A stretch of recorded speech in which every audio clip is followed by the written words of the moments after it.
સંખેડા તાલુકાના ગુંડેર પ્રાથમિક શાળામાં કાયમી શિક્ષક નહીં મુકાતા બાળકોનું શિક્ષણ ખાડામાં ગયું છે। જો કાયમી શિક્ષક નહીં મુકાય તો ગ્રામજનો દ્વારા શાળાને તાળાબંધી કરવાની ચીમકી ઉચ્ચારી હતી। છોટાઉદેપુર જિલ્લાના સંખેડા તાલુકાના ગુંડેર પ્રાથમિક શાળામાં 1 થી 5 ધોરણ ચાલે છે, જેમાં લગભગ 30 જેટલા વિદ્યાર્થીઓ અભ્યાસ કરવા આવતા હોય છે। આ બાળકોને શિક્ષણ આપવા માટે શાળામાં કાયમી કોઈ શિક્ષક નથી। 6 મહિના પહેલાં શિક્ષકની બદલી થઈ જતાં શિક્ષક છૂટા થઈને જતા રહ્યા હતા। ત્યારથી અહીંયા કાયમી શિક્ષક નથી। છેલ્લા 6 મહિનાથી શાળાના બાળકોને દરરોજ બીજી શાળામાંથી શિક્ષક ભણાવવા માટે આવે છે, જે બાળકોને શિક્ષણ કાર્ય કરાવે છે। દરરોજ બદલાતા શિક્ષકના કારણે બાળકોનું શિક્ષણ ખાડામાં ગયું છે।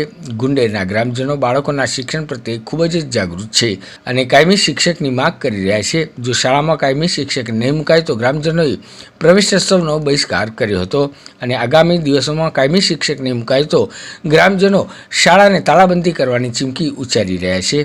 સાથે સાથે ગ્રામજનોએ શિક્ષક નહીં મુકાય તો પોતાના બાળકોના દાખલા પણ શાળામાંથી કઢાવી બીજી અન્ય શાળામાં મૂકવાની ચીમકી પણ વાતચીત દરમિયાન ઉચ્ચારી હતી।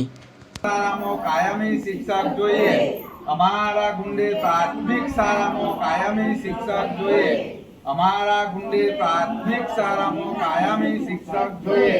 અગાઉ 6 મહિનાથી અમારા ગામમાં કોઈ પણ શિક્ષક છે નથી, 0 શિક્ષક છે। દરરોજ આજે આ શિક્ષક આવે, કાલે પેલા શિક્ષક આવે, દરરોજ બદલાઈને શિક્ષક આવે છે તો બાળકોનું ભણવાનું બગડે છે। તો બાળકના ભવિષ્યનું શું? જો અમારા ગુંડેર પ્રાથમિક શાળામાં કાયમી શિક્ષક નહીં મૂકવામાં આવે તો અમે અમારા અઠવાડિયામાં 7 દિવસમાં જો નહીં મૂકવામાં આવે તો તાળાબંધી કરીશું।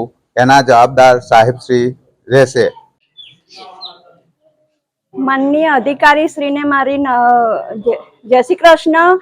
બીજું કે હું ગુંડેર ગામની એક નાગરિક તરીકે મારી ફરજમાં આવે છે કે મારા ગામમાં ગુંડેર પ્રાથમિક શાળાની અંદર કાયમી શિક્ષક કોઈ નથી। તો અત્યારે મારે 30 થી 35 બાળકો ગુંડેર સ્કૂલની અંદર ભણી રહ્યા છે। તો તાલુકામાંથી વારાફરતી એક શિક્ષક આવે છે ભણાવવા માટે, તો બાળકોનું ભવિષ્ય શું? અહીંયાથી બાળકો ઉઠાવીને બીજી ગામની સ્કૂલોમાં ભણવા મૂકે છે તો 15,000 20,000 એવી ફી હોય છે। તો બિચારા ગરીબ લોકો ક્યાંથી એટલા બધા પૈસા ભરે? કાયમી શિક્ષક નહીં મૂકવામાં આવે તો અમારા બાળકોનું ભવિષ્ય શું? તેથી કરીને ગુંડેર પ્રાથમિક શાળાની અંદર તાળા વાગશે અને બાળકો ક્યાં ભણવા જશે? આથી સાહેબને ફરી એકવાર વિનંતી કરું છું કે ગ્રામજનો વતી મારી ગામની ગુંડેર પ્રાથમિક શાળાની અંદર એક કાયમી શિક્ષક મૂકવામાં આવે, બસ એ જ અમારી નમ્ર વિનંતી છે।